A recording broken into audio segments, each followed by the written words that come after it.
When making Pester tests, it's important to have a little bit of organization. In this snip, I'm going to show you how to be more organized by using tags in your scopes. Just to recap, a scope is simply a describe block. We can add tags to these scopes that will allow us to include or exclude those scopes when we're running Pester tests. As an example, on line 10, I'm running a basic test called myAwesomeTest1. In this scope, I'm just looking to see if the bit service is running or not. Now on line 19, you'll notice something slightly different in this scope. I'm using a tag.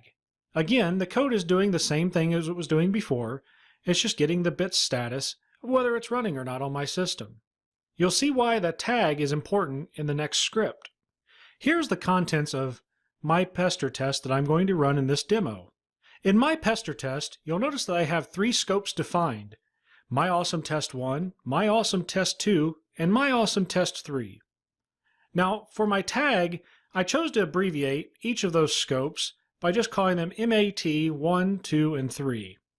Again, not going into details on what each of these scopes are doing, but it should be pretty obvious that I'm looking at the status of a couple of services.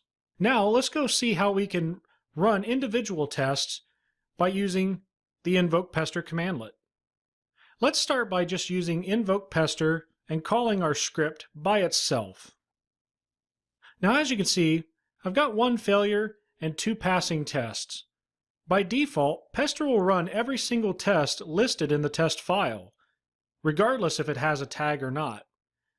The reason being is because we haven't defined what tags we want to run or exclude. On line 5, the same is true. If you call the script by itself, Pester will behave the exact same way. The main difference is that you don't get the test completed time and other information at the bottom of it when you're not using the commandlet. So I like to always try to use the commandlet along with the script that I'm running. On line 8, we're going to call out our first test with the tag of mat1. That test completed pretty quickly, and you'll notice that we only ran the single scope called myAwesomeTest1. It's exactly what we wanted to have happen. We didn't need to run the other 2 tests in that script. So let's go ahead and use multiple tags. On line 11, you'll notice I'm going to add another tag. This is a great feature because you can call out multiple tags all on the same line. So what I'm going to do here, I'm going to use myAwesomeTest1 and myAwesomeTest3 tags to run just those scopes. Excellent. As you can see on the right-hand side, both those scopes ran. And finally, let's say you want to exclude a test, but you want to run all the others. Well, in this case, on line 14, I'm going to go ahead and exclude myAwesomeTest1 scope and let all the other tests in the script run.